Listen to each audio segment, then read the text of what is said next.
আসসালামু আলাইকুম। আশা করি বন্ধুরা সবাই ভালো আছেন। ডক্টর মোহাম্মদ ইউনূস, যিনি একজন গ্লোবাল সেলিব্রিটি, আজ তিনি অন্তর্বর্তীকালীন সরকারের প্রধান উপদেষ্টা। বাংলাদেশের মানুষ তার উপর অনেক আস্থা এবং বিশ্বাস স্থাপন করেছেন, কিন্তু একটি বিষয় লক্ষ্য করে দেখবেন যে তিনি শুধুমাত্র ঢাকা, বরিশাল, কুমিল্লা, সিলেট এবং চট্টগ্রাম অঞ্চলকেই সম্ভবত চিনেন। বাকি যে সমস্ত বিভাগ রয়েছে এ সমস্ত বিভাগের মানুষকে হয়তোবা উনি চিনেন না, হয়তোবা উনি জানেন না যে এ সকল অঞ্চলও বাংলাদেশের ভিতরেরই একটি অঞ্চল। সেটা আসলে কেন বলছি যে অন্তর্বর্তীকালীন সরকারের যে 21 জন উপদেষ্টা রয়েছে, এই 21 জন উপদেষ্টার ভিতরে 5 জনের বাড়ি হচ্ছে চট্টগ্রামে, ঢাকা জেলা থেকে হচ্ছে 3 জন, কুমিল্লা থেকে আছেন 3 জন, আর অন্যান্য অঞ্চল থেকে 1জন 2জন করে আছেন। যাই হোক, কিন্তু এখানে ঢাকা জেলার উত্তর পাশে যে কতগুলো জেলা রয়েছে এ সকল অঞ্চল এবং খুলনা বিভাগ থেকে 1জন মানুষ ও 1জন উপদেষ্টাও ওনার এই অন্তর্বর্তীকালীন সরকারে জায়গা হয় নাই। হয়তোবা উনি যদি জানতেন যে এ সমস্ত এলাকায় আসলে বাংলাদেশেরই একটা অংশ, এখানে বাংলাদেশিরাই বসবাস করে, তাহলে অবশ্যই উনি হয়তোবা এই ভুলটা করতেন না। খুবই দুর্ভাগ্যজনক যে এই সকল অঞ্চলের থেকে 1জন উপদেষ্টা, যেখানে একটি জেলা থেকে 5 জন উপদেষ্টা সুযোগ পেয়েছে কাজ করার, সেখানে খুলনা বিভাগের মতন একটা বিভাগ থেকে রাজশাহী, রংপুর, তারপরে আছে আপনার ময়মনসিংহ বিভাগ থেকে কোনো লোক এখানে সুযোগই পায় না। হয়তো এ সমস্ত এলাকায় কোনো মেধাবী লোক উপদেষ্টা হওয়ার মতন যোগ্যতা নেই। বৈষম্য বিরোধী ছাত্র আন্দোলন, এই বৈষম্য বিরোধী আন্দোলনে বাংলাদেশের সকল জেলা এবং সকল বিভাগের ছাত্ররা এবং সাধারণ জনতাই অংশগ্রহণ করেছে। এখানে কম বেশি সকল বিভাগ এবং সকল জেলার মানুষেরই অবদান রয়েছে। তাহলে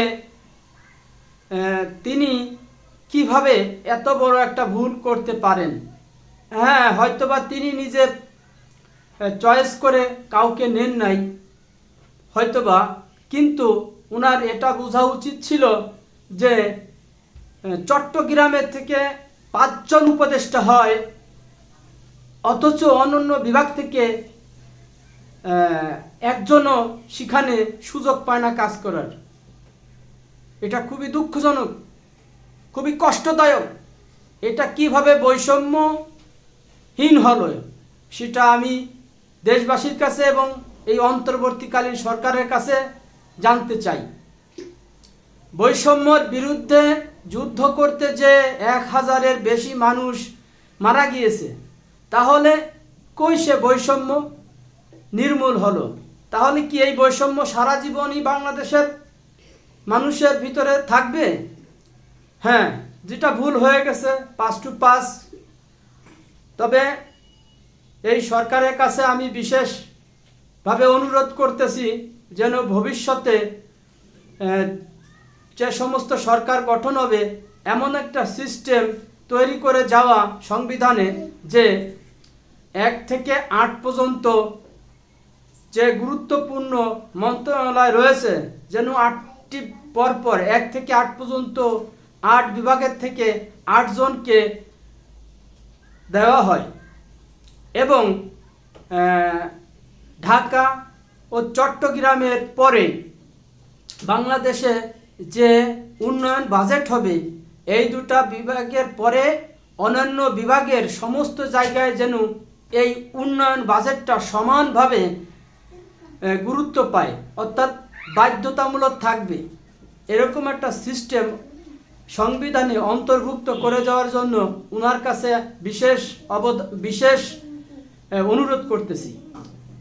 আমরা যে বৈষম্যর বিরুদ্ধে আন্দোলন করেছি, এই বৈষম্যটা যাতে রাষ্ট্রীয়ভাবে না করা হয়, সেটা হোক সাম্প্রদায়িক বৈষম্য এবং আঞ্চলিক বৈষম্য বা জেলাগত বৈষম্য, বিভাগগত বৈষম্য দূর করার জন্য, সংবিধানে অন্তর্ভুক্ত করার জন্য বিশেষ নজর দেওয়া উচিত বলে আমি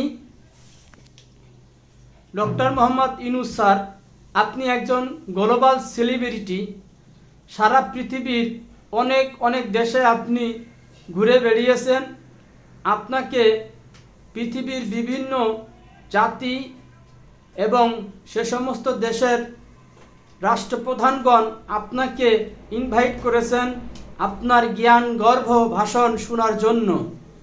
কিন্তু আপনি আমাদের দেশে যদি এমন একটা সিস্টেম করে যান যে সকল ক্ষেত্রে বৈষম্য দূর করার জন্য, তাহলেই আমরা জাতি হিসেবে উপকৃত হব এবং ভবিষ্যৎ প্রজন্ম বৈষম্যমুক্ত একটি দেশ পাবে। আশা করি আপনার এই সুদৃষ্টি এবং সদিচ্ছা বাস্তবায়ন হবে।